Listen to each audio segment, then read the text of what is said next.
The episode starts in Oslo, where a group of friends are enjoying their time near the sea. As one of them gets ready to dive into the water, he is taken aback by a mysterious light coming from underneath. Soon after, 3 people emerge from the water, looking terrified. The group immediately rescues the 3 and contacts the police. On the other hand, we are introduced to Lars Halland, a police officer, and his wife, who have recently purchased a new apartment in the city center. As soon as Lars signs the purchase agreement, he gets information about the incident in the sea and proceeds to the scene. Upon reaching there, Lars notices that the victims are cold, so he gives them some warm blankets. He also believes the victims are Icelandic, so he summons for a translator, only to discover that they speak Old Norse. When the translator asks where they have come from, they reply that they're from the past. Hearing this, Lars believes that the victims are mentally ill, but when he turns on the television, he sees the news about the same incident happening all over the world. Following this, the scene fast forwards a few years, where Lars wakes up in his apartment. A radio in the background reports that the Beforeigners have become a common phenomenon throughout the world. Beforeigners are people from different time periods who suddenly appear in the 21st century. Just last year, over 13,000 of these cases were reported by the BBC. Meanwhile, Lars appears to be taking a secret medicine in the form of eye drops. He is also revealed to be divorced, and his wife Marie now has a new husband named Gregors.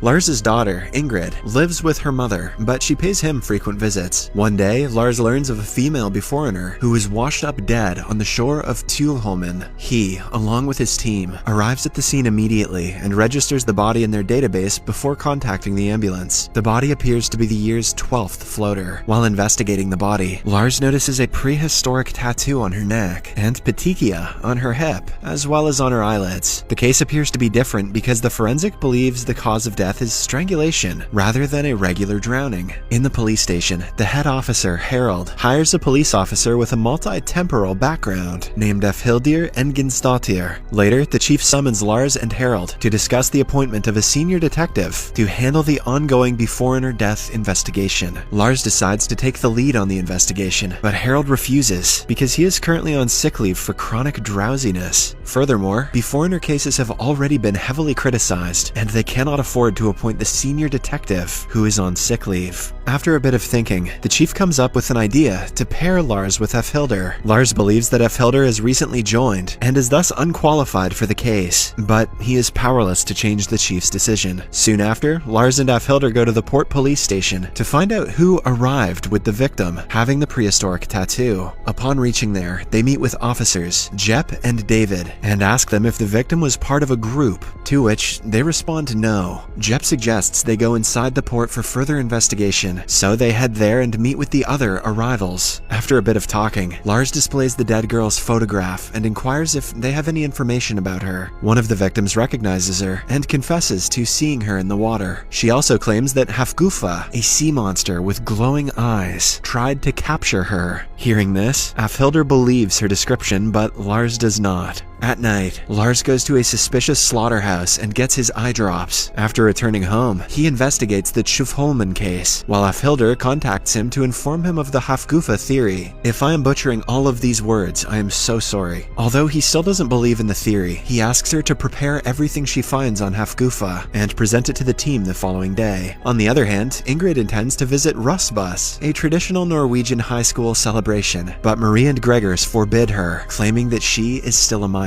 The following day at the police station, Afhildir shows a picture of the sea monster to the team, which makes everyone laugh. Harold then suggests that she stick to the present scientific world. Later, Afhildir discovers that a man named Thor Hund, whom she has been looking for a long time, is in a restaurant, so she rushes there alone. Lars notices her departure and follows her. After a while, Afhildir approaches Thor and inquires whether he recognizes her. When Thor declines, she reminds him of the time that they met 1,007 years ago, and when he forced himself on her in a pig pen. Saying this much, Afhildir starts attacking him. Shortly after, Lars arrives and pulls her back, prompting Thor to flee. He then threatens to report her to higher authorities, as the police department cannot keep a person who is out of control. Hearing this, Afhildir reveals that she knows about his secret medications and addresses him as a temp addict, leaving Lars speechless. The same night, Lars returns home and finds Ingrid on the balcony. He asks asks why she isn't with her mom, to which she replies that her mother has forbidden her from participating in Rustbus because the cover name is too crude. After learning about this, Lars agrees to provide her with the funds she requires, allowing her to take part in it. Elsewhere, we see two men in a boat capturing a woman who emerges from the middle of the sea after a flash.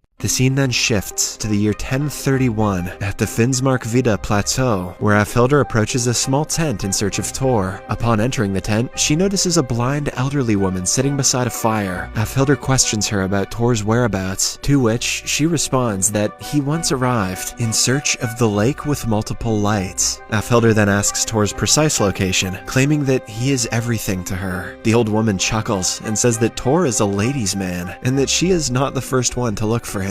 Following that, the elderly woman picks up a tool, slices Alfhildur's palm, sips her blood, and begins her occult ritual. After a while, she reveals that Tor is in a place where houses are as tall as mountains and cities shine like stars. Back in the present, Lars, who is at home, discovers that the image of the sea monster is strikingly similar to that of a fishing trawl bag. Just then, a boy rushes to his door, seeking help for his father. Lars goes outside to check and sees the boy's father being hung on the stairwell by several men. Wasting no time, he rushes to stop the men, and as soon as they realize that Lars is a cop, they flee the scene. After saving the boy's father, Lars inquires about those men, to which he replies that they are bohemians who claim sole authority over drop selling. Lars doesn't understand any of this, since the man is from a prehistoric time. The next day at the police station, Lars informs Alfhildur that the picture of the sea monster looks like a trawl bag. He believes that the victim's hip bruises are caused by the trawl bag. He then instructs her to print all trawl sales and look for buyers who aren't in the industry. After a while, he comes across a buyer company named Cro-Magnon Security. Elsewhere, we see a nude man named Navin who is hunting a bunny in the woods. After the hunt, he returns home and cracks jokes with his wife. Navin then heads to the kitchen and eats the raw bunny. Ew. A few moments later, the same two men from the boat arrive at Navin's house and start discussing about the Beforeigners girls they captured from the sea. Here, it is revealed that the men work for Navin. After a bit of discussion, Navin directs them to hide the girls in the Hovedoya barracks. Meanwhile, Lars informs his coworker, Alex, about the video footage which was recorded near Hovedoya on the night of the murder. He also asks that Alex locate additional footage from the same website. Just then, Marie and Gregors approach Lars and confront him about allowing Ingrid to participate in Rustbus. Marie believes that he has severely breached the trust and decides to file a case against him. On the other hand, Alfhildur receives a call from the National Gallery informing her that the person in custody is willing to speak with her. She then goes to the National Gallery, where she notices a woman being handcuffed by security. The woman is revealed to be none other than Alfhildur's elder sister. Alfhildur inquires about the reason for her arrest, to which she responds that she ripped a false drawing of Tor worth thousands of dollars. Expectedly, this upsets Alfhildur, and she refuses to release her sister, but the latter reminds her of her past when she saved her in Bjarmeland. Because of this, Alfhildur approaches the gallery owners and persuades them to withdraw their complaint, claiming that the woman in custody is intending to sue for PTSD triggering. Soon after, the two sisters go to a bar to celebrate their reunion. At home, Lars is watching the CCTV footage of Hovedoya that Alex sent him. A few moments later, the man, whom he rescued earlier, arrives at his place with various foods as a token of gratitude. Looks like a smorgasbord. Lars invites the man and his son inside and converses with them. He inquires about the man's wife, to which he responds that she died on the way to the city, causing him to become emotional. Being the kind person that he is, Lars tries to console the man and even addresses him as a friend. This makes the man happy, as no one has ever called him a friend before. During their conversation, Lars notices a tattoo on the man's hand and inquires about it. The man simply responds that it represents the family. Meanwhile, the two sisters proceed to a dance bar, but on the way, Alfhildur notices a Cro-Magnon security van and decides to follow it. The van pulls over to a bar, and Navin's two men enter. Inside, the two men approach the bar owner and demand that all of the girls they supplied be returned. Initially, the owner refuses because his business will suffer without the girls, but the men threaten him with Navin's name, leaving him with with no other options. Outside, Alfhildir secretly photographs the van, the men, and the Beforeign girls. The following day at work, Alfhildir shows those pictures to her team and suspects that the Beforeign women captured from the sea are being used as prostitutes and that the murder is connected to it. Following this, Lars and Alfhildir begin spying on the van. Elsewhere, Navin's wife throws a business party to celebrate her blogging success. A few moments later, Navin notices the bar owner approaching outside his place and walks out to meet him. The owner demands that the girls be returned, or else the Bohemian will take action against him. This enrages Navin, and he chokes the bar owner. However, when he notices his wife on the balcony, he lets him go. Meanwhile, Lars and Alfhildir notice Navin's men smuggling drugs, and the latter asks if they should apprehend them. Lars tells her to wait, and the two follow the men to a place where several Beforeigner women are apprehended. Taken aback, Lars immediately decides to save the women. The officers then chase after the perpetrators, and after a bit of back and forth, the bad guys are finally subdued. While rescuing the victims, Lars notices the exact tattoo on one of the Beforeigners that he saw on the man's hand earlier. He tries to ask the woman about the tattoo, but she is unable to understand his language. Later, at the police station, Lars interrogates one of Navin's men, but he doesn't reveal anything. Lars then summons the man he saved, along with his son, to the police station and allows them to meet the woman with the same tattoo. The woman appears to be the man's wife, and they are all overjoyed to be reunited. At night, Lars is working late in the office, and Alfhildir joins him. As they watch the video footage, they discover that the deceased girl of Tjuvholmen appears beside the sea 4 hours before her death. This shocks the duo, as until now, they had believed that the Beforeigners only traveled from the past. In the following scene, we see Tor, who has surprisingly become a food delivery man. On his way to his delivery, he is distracted by a woman, causing him to fall off his bicycle. He then goes to a nearby restroom to clean up the ruined food. Simultaneously, a cleaner named Skalg enters and recognizes Tor from the prehistoric world. However, Tor pretends to be unaware of it and walks away. On the other hand, Lars and Alfhildir go to the forensic lab, where the forensic expert reveals that the deceased girl is not a prehistorian. Despite her best efforts to appear different, she is a modern woman. Following this, they go to the trans-temporal community, believing that the victim has ties to it. When they arrive, they are asked to leave their electronic devices outside because the residents are allergic to electricity. These guys must be good at cards. Reluctantly, the duo place their laptops and cell phones in a box and enter. While the two are interrogating inside, a young lady retrieves all of the case's information from Lars's laptop. Later, in the police station, the officers learn about Holger, so they decide to apprehend him before he flees. Lars and Alfhildir are given pistols in order to catch him. Meanwhile, Holger is preparing to escape by diving into the sea, but just then, the police arrive and arrest him.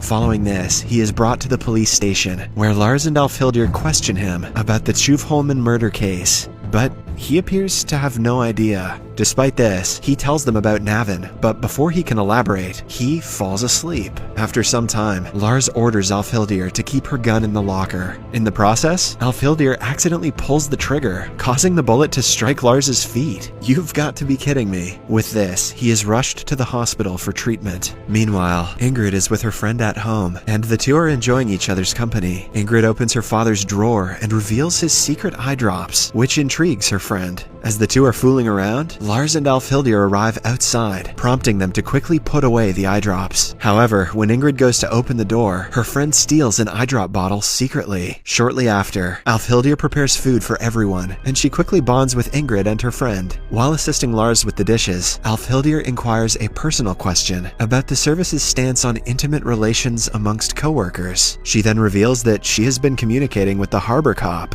Jeb. She also claims that they've been sending each other private photos, which surprises Lars. Meanwhile, Ingrid and her friend are staring at them, suspecting that there is something between them. On the other hand, Skalg approaches Alfhildir's sister, Nora, and tells her about Tor. Later, Nora informs Alfhildir of the same, but the latter is skeptical that Tor will be working as a food delivery man. The two sisters then decide to go to his house to verify that it is the person they know. Surprisingly, he appears to be married and has a child. When Tor meets them, he mentions that he is suffering from memory loss, but they remind him of everything, claiming to be Norse women. However, the conversation scares Tor, so he threatens to call the cops, forcing the sisters to leave. After this, Alfhildir learns that her sister has cancer, which breaks her heart. However, she persuades Nora to get the treatment and encourages her to fight it, claiming that they are shield maidens and are born to fight. The following day at work, Alfhildir informs Lars that 7 people in Oslo are registered as Navin, but one of them is a wealthy prehistorian who lives with his wife in a large house in Holmenkollen. She also discloses that the 2 men they apprehended on the island work for Navin. They then go to Navin's house and inquire if he knows anything about the 2 men they have arrested. As expected, he lies and says no. Lars knows that he is lying, but he lacks evidence to back up his claim, and as a result, they leave. Meanwhile, the same young lady who stole data from Lars's laptop is seen spying on them from afar. As soon as they are gone, the lady approaches Navin and reveals that she knows the woman his men fished out of the sea. She attempts to blackmail him in exchange for information, but he just goddamn chokes her. Surprisingly, she manages to counterattack him, saying that the jungle is not as simple as he believes. Before leaving, she says that she will suggest a safer meeting place for conversation.